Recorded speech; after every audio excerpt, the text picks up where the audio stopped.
Hiasan-hiasan yang ada di dinding-dinding petirtaan ini berupa pinggir awan atau meander.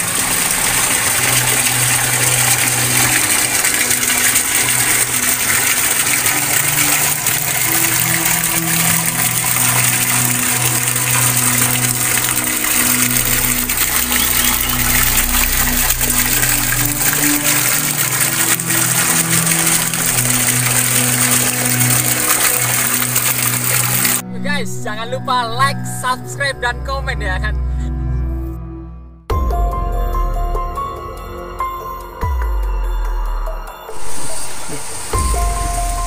Kali ini kita mengunjungi sebuah situs petirtaan kuno yang sangat ajaib, terletak di lereng timur Gunung Penanggungan, yang nama kunonya dalam literasi kuno baik prasasti maupun kasusastraan bernama Gunung Pucangan atau Gunung Pugawat atau Gunung Pawitra, yang artinya adalah tempat yang suci.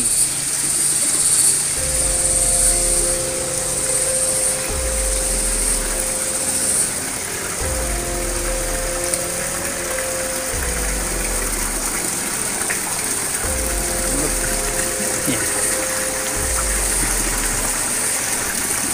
Jejak petirtaan yang sangat megah ini ya, yang di tengah diduga memang ada arca Airlangga mengendarai burung Garuda, yang merupakan simbol dari Dewa Wisnu dengan kedua istrinya, yaitu Laksmi yang sebelah kiri dan Dewi Sri yang sebelah kanan. Keunikannya adalah mata air mengalir dari kedua belah susu dari Dewi Sri.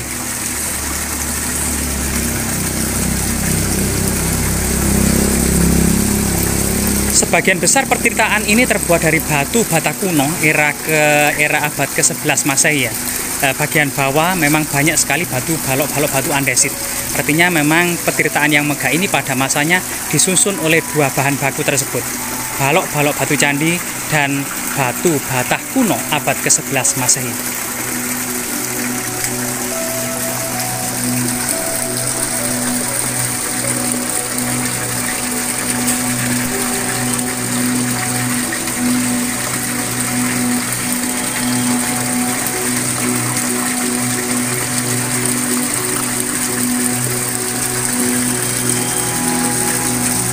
Dalam tinjauan historisnya, petirtaan belahan ini diduga merupakan pendarmaan dari Raja Airlangga. Karena Raja Airlangga dalam prasasti didarmakan di Tirta. Dharma Prasada Itirta. Kemudian para sejarawan juga menghubungkan sebuah candra sengkala ya, sebuah prasasti candra sengkala yang saat ini terpasang dan tegak di atas batu ini, yang kemudian berbunyi, kalah Rahu menguntal bulan, sang resi melihat dari langit.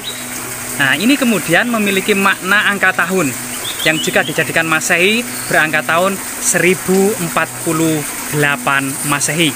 Diduga tahun inilah tahun mangkatnya atau muksanya Raja Airlangga setelah pensiun menjabat Raja Kadiri dan Kahuripan, yang pada masa usia pensiun kemudian beralih menjadi seorang pertapa yang bergelar Paduka Empungku Sang Pinaka Catraning Buana, atau juga disebut dengan Resi Gentayu, atau berasal dari kata Jatayu ya, yaitu burung Garuda.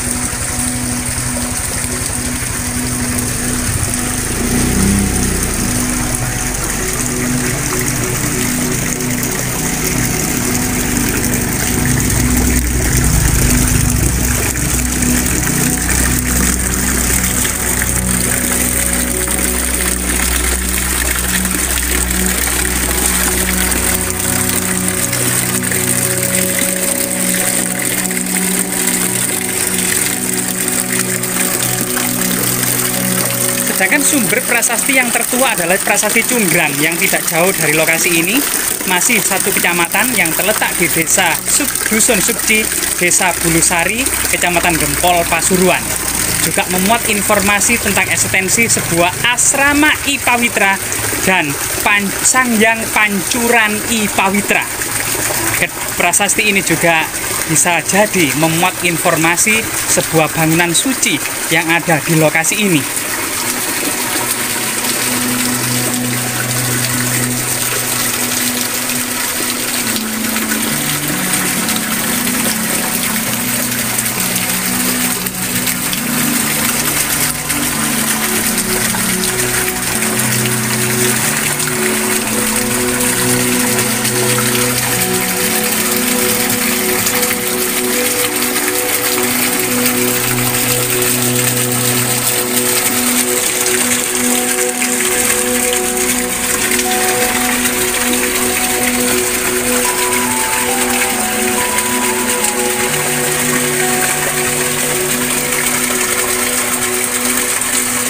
Selain dari beberapa sumber prasasti, baik abad ke-10 maupun abad ke-11 Masehi ya, yang sangat identik dengan situs petirtaan belahan ini, juga ada beberapa ragam hias yang mengindikasikan sebuah ragam hias abad ke-11. Misalnya seorang resi yang model rambutnya ini seperti ini. Termasuk kemudian hiasan-hiasan yang ada di dinding-dinding petirtaan ini berupa pinggir awan atau meander.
Sedangkan dalam cerita tutur yang berkembang di masyarakat, petirtaan belahan ini merupakan lambang kesuburan atau Dewi Sri itu sendiri ya, yang airnya dipercaya bisa mengobati beberapa jenis penyakit serta bisa awet muda 10 tahun.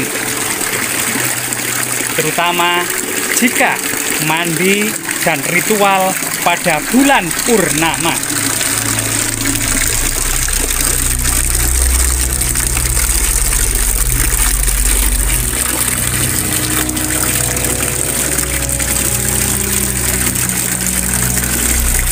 Dalam literatur sejarah, Dewi Sri dan Dewi Laksmi ini juga merupakan simbol dari kedua istri Raja Airlangga.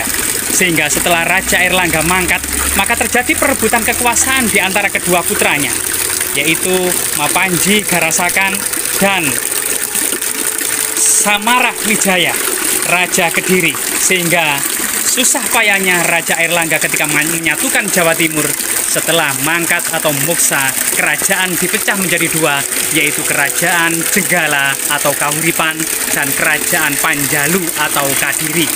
Yang nanti pada masa Jayabaya, kerajaan ini disatukan kembali dengan sebuah prasasti ngantang yang berbunyi Panjalu Jayati.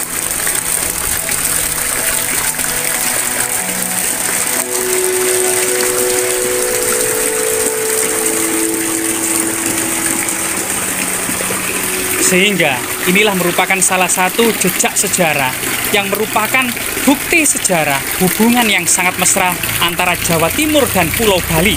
Karena Raja Airlangga ini merupakan putra mahkota kelahiran Pulau Bali, yaitu putra dari Raja Udayana, yang kemudian Airlangga masuk ke dalam Jawa Timur secara keseluruhan menjadi Raja Jawa Timur seutuhnya.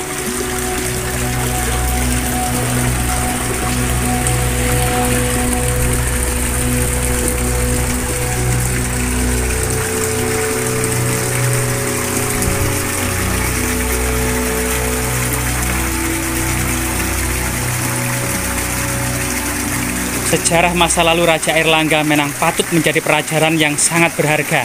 Putra mahkota Pulau Bali ini ketika umur 16 tahun menikah dengan sang putri dari Dharma Wangsa Teguh, yaitu Dia Laksmi. Yang kemudian pada masa pesta pernikahannya, istana Watan dibakar oleh musuh dari Lamram, yaitu Raja Wurawiri. Kemudian Raja Airlangga mengungsi ke Gunung Pucangan selama 3 tahun. Banyak tetua desa yang menghadap, yang menyuruh Raja Airlangga kemudian menobatkan menjadi raja. Pada awalnya inilah Raja Airlangga kemudian membuat istana di Watan Mas, yang saat ini Watan Mas Jedongoro, yang tidak jauh dari sini. Yang kemudian susah payahnya menyatukan seluruh Jawa Timur.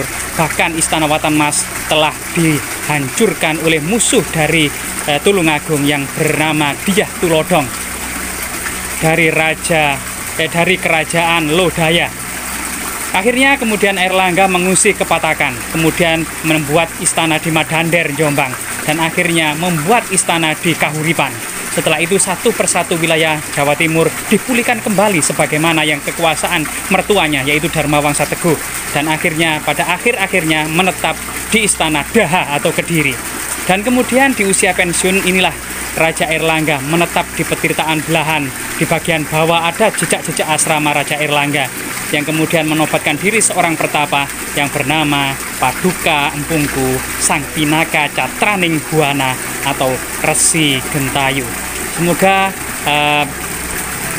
Semoga kehidupan Raja Airlangga ini menjadi pelajaran bagi kita semua untuk menggapai sebuah kebahagiaan. Memang harus susah payah terlebih dahulu. Jas Mirah, jangan sekali-kali melupakan sejarah.